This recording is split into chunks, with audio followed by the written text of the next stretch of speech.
जिसके घर में अल्लाह के फजल से 10 बच्चे होंगे, उसके घर में गुरबत कब जाएगी? कभी नहीं जा पाएगी। इसलिए मैं कहता हूं कानून बनाइए, सख्ती के साथ कानून बनाइए। और आपने ये देखा नहीं, आपने इसको महसूस भी किया होगा, गजवा हिंद जैसी जो चीजें मदरसों में सिखाई जाती है। आप बताएं कि कौन सा मुसलमान, कौन सा बच्चा मदरसा नहीं गया? शाहीन बाग जिंदाबाद, शाहीन बाग जिंदाबाद, लेके रहेंगे आजादी। क्या क्यों भैया शाहीन बाग में तो बिस्तर काट बिछाया था, खटोला क्यों लगाया था? शाहीन बाग में क्यों खटोला लगाया था? वो सरकार का विषय नहीं था। क्या कुरान में ऐसा नहीं लिखा है कि कॉन्ट्रासेप्टिव यूज करना हराम है? जड़ वही है। आप तमाम ले आइए जन जागृति के कार्यक्रम, आप तमाम बता दीजिए कि आप कॉन्ट्रासेप्टिव पिल्स खा लीजिए, आप प्रॉपर्टीज लगवा लीजिए, आप 2 बच्चे कर लीजिए। लेकिन जब धार्मिक पुस्तक में उनके लिखा हुआ है कि नहीं, बच्चे अल्लाह की नेमत है और कॉन्ट्रासेप्टिव यूज करना हराम है, तो आप बताएं कंट्रोल कैसे होगा? बात कर रही है, कुरान ऐसा कर रहा है, कुरान नहीं है, कुरान की एक आयत पढ़ के मोहतरमा आप बता दीजिए किस सूरे में है, किस बारे में है, कौन सी आयत है, आयत का नंबर बता दीजिए। आपको कुछ नहीं मालूम है, जब आपको इस्लाम के बारे में नहीं मालूम है, आप इस्लाम पर टिप्पणी मत। नमस्कार दोस्तों, एक वापस से नए डिबेट वीडियो में आप सभी का स्वागत करता हूं। मेरा नाम है गौरव और आप देख रहे हो गोलू रिएक्शन टीवी। दोस्तों एक बार फिर से वरिष्ठ पत्रकार अमिताभ बनोत्री जी का डिबेट वीडियो लेके आ चुका हूं। और दोस्तों जैसा कि आपको पता है कि कल एक रिपोर्ट आई जिसमें बताया गया कि जो हिंदुओं की आबादी है वो घट रही है और मुस्लिमों की आबादी जो है वो लगातार बढ़ती हुई जा रही है, 14% की दर से बढ़ रही है। इसी को लेकर आज की डिबेट आधारित है। और डिबेट में आज एक सोशल एक्टिविस्ट हैं, उन्होंने जो है इस तरह की एक टिप्पणी की है कुरान को लेके। इस पर जो है मौलाना साहब बहुत ज़्यादा भड़क जाते हैं, तो मौलाना साहब को अमिताभ जी ने बहुत अच्छा जवाब दिया है। तो दोस्तों आज की डिबेट को शुरू कर लेते हैं। चैनल पे पहली बार है, चैनल को सब्सक्राइब करेगा, इस वीडियो को ज़्यादा से ज़्यादा शेयर कर दीजिए व्हाट्सएप के माध्यम से और वीडियो को लाइक अवश्य करें। चलिए डिबेट शुरू करते हैं। क्या अब ये समय नहीं आ गया कि हिंदू हो, मुसलमान हो, सिख हो, ईसाई हो, बौद्ध हो, नव बौद्ध हो, कोई हो, किसी की नानुकुर नहीं सुनी जाए, एक सख्त जनसंख्या कानून बने, सब पर लागू हो तत्काल प्रभाव से? मौलाना साहब नहीं, क्योंकि जन जागरण तो बहुत हो लिया, जन जागरण का ही असर ये दिख रहा है कि आबादी यहां तक पहुंच गई। अब इससे ज्यादा जागरण करेंगे तो आबादी कहां तक पहुंच जाएगी, तब तो प्रोग्राम मुश्किल हो जाएगा। इसलिए मुझे लगता है जागरण बंद कर देना चाहिए और कानून बना देना चाहिए। क्या जनसंख्या जो है वो काफी हद तक बहुत ज्यादा है, तो उस पर कंट्री के जो जिम्मेदारान है यानी हुक्मरान है, ये उनकी जिम्मेदारी बनती है कि वो इसका इंतजाम करें कि हम कैसे कंट्रोल करेंगे और किस तरह करेंगे। तो ये पब्लिक का इंतजाम नहीं है। दरअसल जहां मुसलमानों की बात है कि मुसलमानों की जनसंख्या बढ़ रही है और हिंदुओं की घट रही है, तो इसमें 2 बुनियादी चीजें हैं। एक आर्थिक चीज है यानी माली तंगी, गुर्बत, जो लोग गरीब हैं, जो खानदान गरीब है तो गुर्बत से जूझ रहा है, तो उसको इस बात की ज्यादा जानकारी नहीं है क्योंकि वो एजुकेशन से वाबस्ता नहीं है। अगर वो एजुकेशन से वाबस्ता हो जाएगा, पढ़ा लिखा होगा, तो उसको तमाम चीजों की जानकारी होगी और तो फिर वो अपने बच्चों की तालीम और तरबियत पर ज्यादा ध्यान देगा। जिसके घर में अल्लाह के फजल से 10 बच्चे होंगे, उसके घर में गुरबत कब जाएगी? कभी नहीं जा पाएगी। इसलिए मैं कहता हूं कानून बनाइए, सख्ती के साथ कानून बनाइए। एक बात और प्रैक्टिकल कहता हूं, मौलाना साहब आपने कहा, मैं आपका बड़ा एहतराम करता हूं, जिया मंजरी के पास आऊंगे सवाल लेके कि भाई गरीबों को पता भी नहीं ये सब चीजें, उनको ये पता है कौन जनता फ्लैट की कौन सी स्कीम निकली है सरकार की, पता है क्या?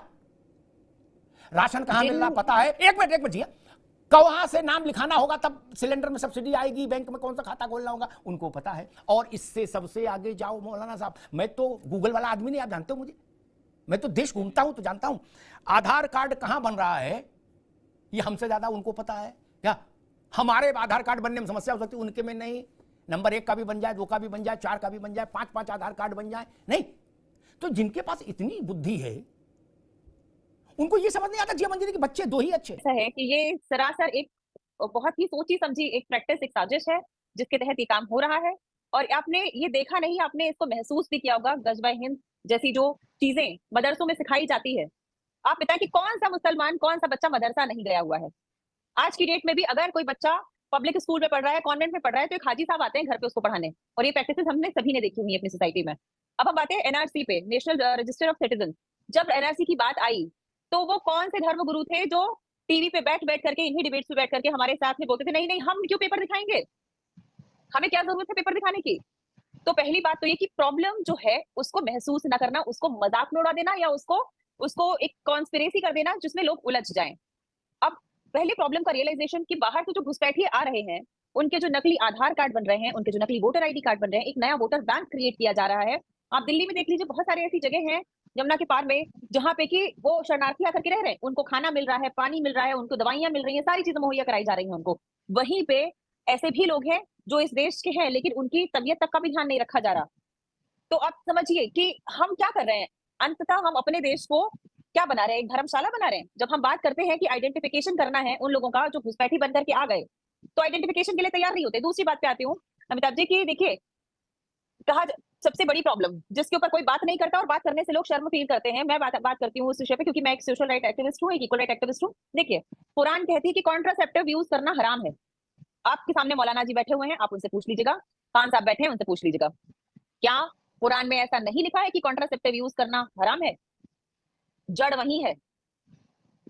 आप तमाम ले आइए जन जागृति के कार्यक्रम, आप तमाम बता दीजिए कि आप कॉन्ट्रासेप्टिव पिल्स खा लीजिए, आप प्रॉपर्टीज लगवा लीजिए, आप 2 बच्चे कर लीजिए, लेकिन जब धार्मिक पुस्तक में उनके लिखा हुआ है कि नहीं, बच्चे अल्लाह की नेमत है और कॉन्ट्रासेप्टिव यूज करना हराम है, तो आप बताएं कंट्रोल कैसे? मुन्ना खान साहब, एक स्पेसिफिक सवाल है, स्कूल में रजिस्टर, क्या दफ्तर में के रिसेप्शन पर रजिस्टर होता है, आने जाने वाले का नाम पता लिखाते कहते मोबाइल नंबर बताओ, क्या किससे मिलना क्यों आए? वैसे देश में अगर एक रजिस्टर हो जाए जिसको एनआरसी नाम दिया गया, तो कोई आपत्ति है कांग्रेस को उस पर? देश के रजिस्टर हो जाए, देश के पास भी रहे कि भाई अपने लोग कितने लोग हैं, तो उससे ज्यादा जब टहलते कहीं दिखे तो रजिस्टर से मिलान कर लिया जाए कि भाई गुड्डू तुम क्यों टहल रहे हो, पप्पू तुम कहां से आए? पहली बात तो मोहतरमा कह रही थी मदरसे की पढ़ाई के बारे में, मैं इनसे कहूंगा कि आप जानकारी रखें मदरसे में क्या पढ़ाया जाए। आप सबसे ज्यादा पूरे देश में मदरसा उत्तर प्रदेश में योगी आदित्यनाथ की सरकार, अगर मदरसे में कुछ गलत पढ़ाया जाता तो सरकार आपकी है, केंद्र में भी सरकार आपकी है, फिर आपने उसका वेरिफिकेशन छानबीन क्यों नहीं करवाया? कराइए मुन्ना खान साहब, आपको दुरुस्त कर दे, उत्तर प्रदेश में कराइए, 350 मदरसे बंद कर दिए। जवाब देने आपने क्यों नहीं चेक कराया? उसमें इस्लाम पढ़ाया जा रहा है कि आतंकवाद पढ़ाया जा रहा है कि लव जिहाद पढ़ाया जा रहा है? मदरसे को जो बदनाम मत कीजिए, पाप लगेगा। दूसरी बात, कुरान में अरे आप सुन ले मैडम, सुन ले जी। कुरान में क्या लिखा है ये आपको याद है? जो आप कह रहे हो ये बात सही है, 100% सही है, लेकिन कंट्रोल आदमी के हाथ में। अब हमारे पास 2 बच्चे हैं, लालू यादव के पास 9 बच्चे हैं, उसका क्या कहेंगे आप? पहली बार 1971 में नारा दिया गया, हम 2 हमारे 2, उस पर कितने लोगों ने गौर किया, कितने लोगों ने काम किया? तो शिक्षित लोग जिनकी जनसंख्या कम हो रही है वो काम कर रहे हैं, जिनकी जनसंख्या बढ़ रही है वो अमल नहीं कर रहे हैं। अरे आप सुन तो लेना, शिक्षित लोग अभी अमिताभ जी काम, शिक्षित लोग समझ गए कि 35-40 साल पुराना नारा है, हम 2 हमारे। दूसरी बात, बढ़ती हुई महंगाई को देखते, शिक्षा की व्यवस्था को देखते हुए सभी लोग चाहते हैं कि परिवार हमारा सीमित। वही बात, घुमाने वाली जलेबी बनाने वाली प्रवृत्ति अब छोड़नी होगी। और मैं तो कहूंगा अगर अब सब पंच राजी नहीं हो सकते तो पंचायत खत्म करो।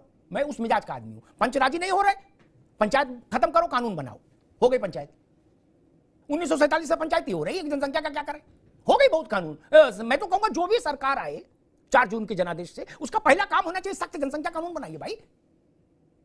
पता ही नहीं कौन कहां से आ रहा है, कौन कहां हलवा पूरी खा रहा है। मौलाना साहब, अगर मान लीजिए सारे मुस्लिम धर्म गुरु एक वो जारी कर देते, या देवबंद और बरेली से एक फतवा जारी हो जाता, छोटी छोटी चीजों फतवा होता कि लिपस्टिक ना लगाओ, लाली ना लगाओ, कुंडल ना पहनो, फोटो ना खींचो मोबाइल में, जाने कहां मैगी ना खाओ, है तंदूरी रोटी खाओ कि रुमाली रोटी खाओ, दुनिया का बवाल, दिन भर वहां फतवा जारी हो रहा है। इस पर एक कर देते कि भाई ऐसा कोई कुरान से रोक नहीं है, और अब वक्त बदल गया, हम सब लोग मिलकर ये कहते हैं कि 2 बच्चे अच्छे नहीं, तो कोई भी सरकार होती उसका हाथ मजबूत होता। मौलाना साहब नहीं, ये देखिए, शरीयत ने एक दायरा मुकर्रर किया है और वो उस दायरे में ही फतवा दिया जाता है, और फतवा जो है वो आदमी की राय नहीं होती है। जैसे मैं बात कर रहा हूँ आपसे और आपके सवालों का जवाब दे रहा हूँ, तो ये मेरी राय है और मेरा एक नजरिया है, मगर मेरे नजरिए को कुरान और हदीस का नजरिया नहीं कहा जा सकता। फतवे की जुबान जो होती है वो कुरान और हदीस का नजरिया कहा जाता है। तो फतवा जो भी मांगता है, अगर वो लायक है देने के लिए, तो उसको फतवा दिया जाता है। मगर फतवा दुनियादारी में नहीं दिया जाता, सियासत के मामले में नहीं दिया जाता, मजहबी मामले में दिया जाता है फतवा। अगर कोई फतवा मांगेगा तो उसका जवाब जरूर दिया जाए। ये भी सरकार का पक्ष था, वो क्या गुड्डू पनवाड़ी का पक्ष था? नहीं ना, मसला था नहीं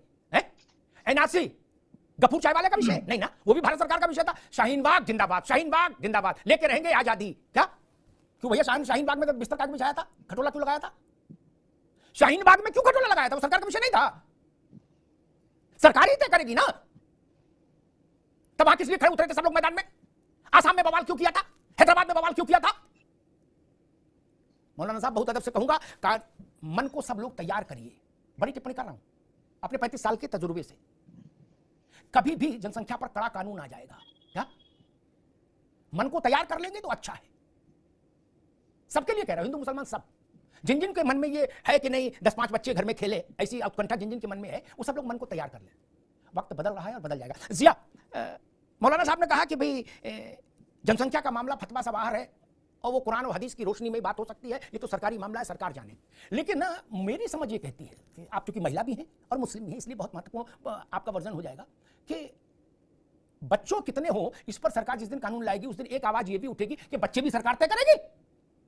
जी मंत्री, अभी कहा जा रहा है बच्चों का डिपार्टमेंट सरकार का है, और सरकार कल कानून ले आए तो बरेली में, एटा में, अलीगढ़ में, रामपुर में, हैदराबाद में लोग सड़क पर उतर आएंगे कि सरकार कौन होती है, हमारे आंगन में कितने बच्चे खेलेंगे तय करने वाली। जी हाँ जी जी, देखिए अभी तो पहली बात कि मैं मुस्लिम नहीं हूँ, लेकिन हाँ मैं इस्लाम को काफी पढ़ती रहती हूँ और उसके विषय में बहुत गहन चिंतन करती हूँ।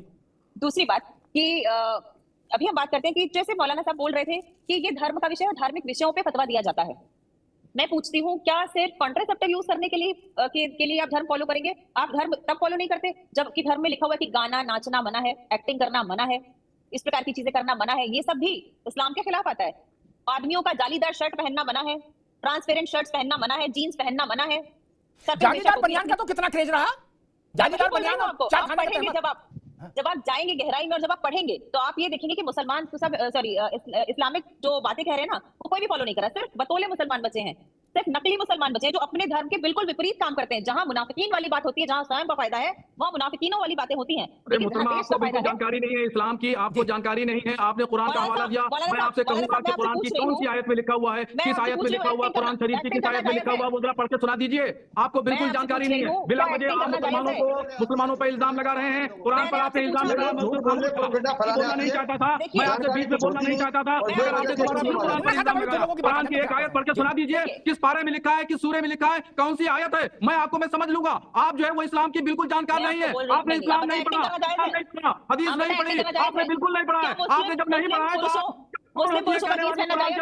कुरान की आयत बताइए, कुरान की एक आयत पढ़ के बताइए किस आयत की बात कर रही है, जो कुरान ऐसा कर रहा है। कुरान में ये है, कुरान की एक आयत पढ़ करके मोहतरमा आप बता दीजिए किस सूरे में है, किस पारे में है, कौन सी आयत है, आयत का नंबर भी बता दीजिए। आपको कुछ नहीं मालूम है, जब आपको इस्लाम के बारे में नहीं मालूम है तो आप इस्लाम पर टिप्पणी मत करिए, कुरान से कोई फायदा नहीं है, मुसलमानों को बदनाम मत करिए। आपको मुसलमानों को बदनाम करने के लिए अगर मैं गलत बोल रही हूं नकली मुसलमानों की बात कर रही है। आप कौन होती है परिभाषित करने वाली नकली मुसलमान? नकली मुसलमान की तारीफ क्या है, क्या परिभाषा है नकली मुसलमान की और असली मुसलमान की क्या परिभाषा है? आप बताइए तो मैडम, आप मैडम बताइए कुरान की किस आयत में लिखा है, पारे में कौन से में लिखा है, कौन सी आयत है? आपको कुछ नहीं मालूम, आपने कुरान नहीं पढ़ा, आपने हदीस नहीं पढ़ी, फिक्ह की किताब आपने नहीं पढ़ी। आप जानते नहीं है किसको कहते हैं, इस्लामी फिक्ह किसे कहते हैं, उसूल फिक्ह किसे कहते हैं, कानून फिक्ह किसे कहते हैं, कुरान और वसूल हदीस के वसूल और ज़ाब्ते क्या है, आपको बिल्कुल इल्म नहीं है।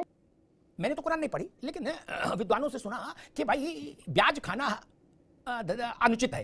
ठीक, बैंक में सबका खाता, सबका बिजनेस चल रहा, ब्याज आ भी रहा, ब्याज दे भी रहे, तो जब वहां बदलाव कर सकते हो तो इसमें भी कर लो। अच्छा आप मान लो, छोड़ो बवाल काटो। मौलाना साहब, मैं तो तुम्हारी भी जय तुम्हारी भी जय वाला आदमी, मैं तो लड़ाई झगड़े में नहीं रहता जानता। मैं एक मिनट मौलाना साहब, एक मिनट, मान लीजिए ये लिखा कि भाई कृत्रिम साधन आप संतान उत्पत्ति को रोकने के लिए नहीं करेंगे वो यूज, मान लिया, चलो हम भाषा में पढ़ा लिखा होगा, मैंने पढ़ा नहीं लेकिन मान लीजिए लिखा होगा, तो एक सर्जिकल साधन है, झंझट कटे मिटे सब पीरा, हमेशा के लिए झंझट खत्म। क्या समस्या है? क्या उसका तो कोई उल्लेख नहीं है मां कि होना चाहिए कि नहीं होना चाहिए? परमानेंट सॉल्यूशन है, क्या दिक्कत है? मजा आया, खत्म, बाय बाय, टाटा, गुड बाय, गया। तो दोस्तों डिबेट समाप्त हो चुकी है और अगर यहाँ तक आप लोगों ने वीडियो देखा तो आप सभी से रिक्वेस्ट है कि चैनल को सब्सक्राइब जरूर कर लें, साथ ही साथ बेल वाले आइकन को प्रेस करके ऑल पे क्लिक कर लीजिएगा, जिससे जब भी हमारा वीडियो अपलोड होगा उसकी नोटिफिकेशन आपके पास आ जाएगी। तो चलिए दोस्तों वीडियो की बात कर लेते हैं। और वीडियो में आप लोगों ने देखा आज किस तरह से भयानक डिबेट हुई। दोस्तों जो जनसंख्या नियंत्रण जो कानून है उसको बनाने की मांग बहुत तेज हो चुकी है। अमिताभ जी ने आज बहुत अच्छा विश्लेषण किया है और डिबेट में जो है सोशल एक्टिविस्ट जो थी मैम, उन्होंने भी बहुत सही बात कही। जब इनकी कुरान में ही धार्मिक किताब में इस तरह की बातें लिखी हुई हैं तो जनसंख्या पे किस तरह से कानून आ सकता है, क्योंकि ये लोग तो बच्चों को जो है अल्लाह की नेमत मानते हैं। और दोस्तों आज की डिबेट आपको कैसा लगा कमेंट करके जरूर बताएं। इसी तरह के वीडियो आपको हमारे चैनल पे आगे भी देखने को मिलते रहेंगे। तो इस वीडियो को यहीं पे समाप्त करते हैं, मिलते हैं आपको किसी और वीडियो में, तब तक के लिए जय श्री राम।